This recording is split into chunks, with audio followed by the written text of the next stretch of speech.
flexibility influence coefficient. Earlier in the last lecture we have also discussed the same topic, but here we are going to discuss trick to find the flexibility influence coefficient for spring mass system. लेकिन last time हमने जब discuss किया था, हमने उसमें जब flexibility influence coefficient find out किया था, तो उसमें हम देखते थे कि हमें 20 से 25 मिनट लग जाते हैं एक से 2 डिग्री ऑफ फ्रीडम का फ्लेक्सिबिलिटी इन्फ्लुएंस कोएफिशिएंट निकालने के लिए। बट सपोज़ अगर हमें 6 डिग्री ऑफ फ्रीडम दे रखा है, तब हमें उसको निकालना, तो हमें तो कितना टाइम लग जाएगा, और वो क्या हमारे लिए टाइम कंजम्पशन होगा। तो यहाँ पर हम आपके ट्रिक डिस्कस करेंगे किसके लिए, स्प्रिंग मास सिस्टम के लिए। अब देखिए, सपोज़ हमारे पास ये 4 डिग्री फ्रीडम सिस्टम है, स्प्रिंग मास सिस्टम है। M1 M2 M3 M4 इसके 4 मासेस हैं और 4 स्प्रिंग लगे, K1 K2 K3 K4। तो ये यहाँ पर एक कंडीशन है, उसी केस में हम ये ट्रिक यूज़ कर सकते हैं। वो कंडीशन क्या है, जो हमारा फिक्स एंड से अगर हम मूव करें तो जो लास्ट में मास है, जैसे इस केस में ये लास्ट में मास क्या है, M4, यहाँ पर कोई स्प्रिंग और अटैच होकर फिक्स नहीं होनी चाहिए। ये हमारी कंडीशन है। यहाँ लास्ट में ये स्प्रिंग नहीं होनी चाहिए। M4 मास के बाद कोई स्प्रिंग नहीं होगी, ये फ्री होगा। क्लियर? तो ये हमारी क्या है, एक क्या है, कंडीशन है, एक अजम्पशन है।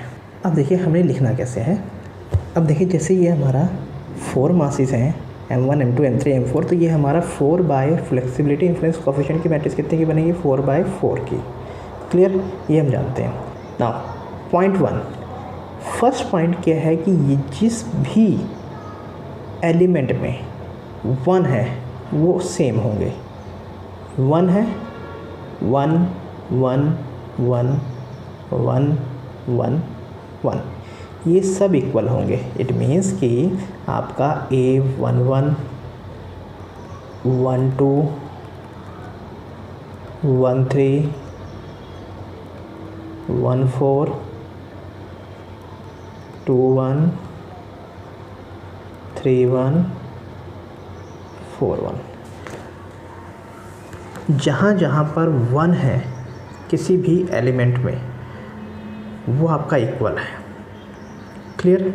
ठीक। मीन्स पहले क्या हो गया, ये एलिमेंट आपके क्या होंगे, इक्वल होंगे। ये और ये एलिमेंट क्या होंगे, इक्वल होंगे। क्लियर? ठीक। अब नेक्स्ट पे आइए। अब उसके बाद जहाँ जहाँ पर 2 है वो इक्वल होंगे।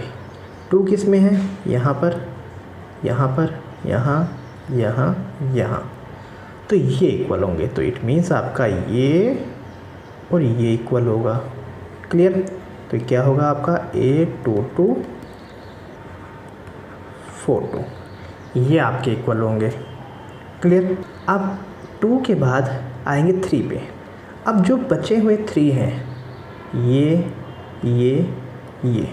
आपके इक्वल होंगे। मीन्स ये और ये आपके क्या होंगे, इक्वल होंगे। तो ये क्या है आपका A33 A34 A43, ये आपके क्या होंगे, इक्वल होंगे।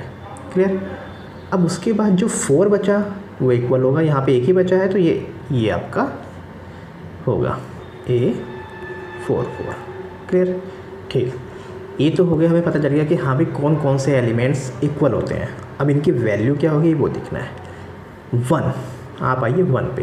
देखिए 1 पे अगर आप आएंगे तो 1 जहाँ जहाँ है वो इक्वल है, तो उसकी वैल्यू क्या होगी, फिक्स एंड पे जो फर्स्ट स्प्रिंग है उसका रेसिप्रोकल।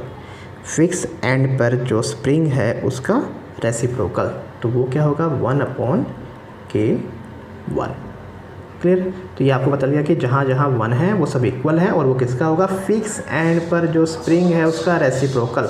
सेकंड में अब जहाँ 2 है, ये वाला केस आपका, ये इक्वल हो किसके होंगे, फिक्स एंड से चलेंगे और पहले 2 स्प्रिंग, फिक्स एंड से चलेंगे पहले 2 स्प्रिंग, K1 और K2, इन दोनों के रेसिप्रोकल का एडिशन। इट मीन्स ये क्या होगा, 1/K1 प्लस 1/K2। ध्यान दीजिए, आपको फिक्स एंड से मूव करना है, इसलिए हमने कंडीशन लगाई है कि आपका जो 4th मास है उसके एंड पे कोई फिक्स स्प्रिंग नहीं है और वो फिक्स नहीं है। ठीक, ये हो गया। अब हम आते हैं 3rd पे। 3rd पे देखिए क्या होगा, हम फिक्स एंड से चलेंगे और पहले 3 स्प्रिंग के रेसिप्रोकल का addition, 1/K1 plus 1/K2 plus 1/k3। Clear. अब रह गया हमारे पास लास्ट, और लास्ट के केस में क्या होगा, हम फिक्स एंड से चलेंगे और चौथे लास्ट स्प्रिंग का भी रेसिप्रोकल ले लेंगे। It means 1/k1 plus 1/k2 plus 1/k3 plus 1/k4। तो इस तरह से आप इसको क्या कर सकते हैं, लिख सकते हैं, है ना। बहुत ईजी वे, किसी भी फ्लेक्सिबिलिटी इन्फ्लुएंस कोफिशिएंट को यहाँ पर फाइंड आउट कर सकते हैं। अब आपको कुछ केसेस के लिए फ्लेक्सिबिलिटी इन्फ्लुएंस कोफिशिएंट के फॉर्मूले याद करने हैं। आया कैसे है, वैसे ही आया है जैसे हमने स्प्रिंग मास सिस्टम के लिए निकाला। लास्ट वीडियो लेक्चर जो मैंने आप लोगों से डिस्कस किया था, उस लेक्चर में जो हमने वे फाइंड आउट किया था फ्लेक्सिबिलिटी इन्फ्लुएंस कोफिशिएंट निकालने का, वही उसी वे से हम यहाँ पे भी निकालते हैं। बट वो हमें करने की ज़रूरत नहीं है कि हम हर बार करें। आप बस ये आप याद कर लीजिए कि ये आपकी कैंटिलीवर बीम है, इस पे 2 लोड लग रहे हैं। एक लोड लग रहा है W2 फ्री एंड पे, एक फिक्स एंड से डिस्टेंस है L2, एक लोड लग रहा है आपका W1 फिक्स एंड से डिस्टेंस L1 पे। इस केस के लिए फ्लेक्सिबिलिटी इन्फ्लुएंस कोफिशिएंट क्या होगा, तो जैसे 2 मासेस हैं, 2 वेट लग रहे हैं, तो 2/2 की मैट्रिक्स बनेगी ये आपकी 2/2 की। तो A11 12 21 22 ये चारों एलिमेंट क्या होंगे, देखिए 11 क्या होगा, 11 पे बात कर रहे हैं तो आपका 1 पॉइंट ये, 2 पॉइंट ये। क्लियर। फिक्स एंड से जो पहला मास है वो 1, उसके बाद हम आगे मूव करते रहे। तो फर्स्ट के लिए A11 डिस्टेंस का क्यूब, फिक्स एंड से डिस्टेंस का cube upon 3EI।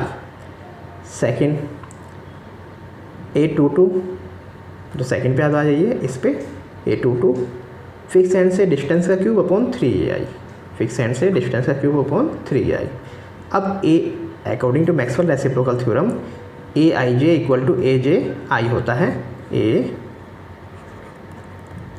AIJ equal to AJI होता है। ये हम अपने नेक्स्ट लेक्चर में डिस्कस करेंगे।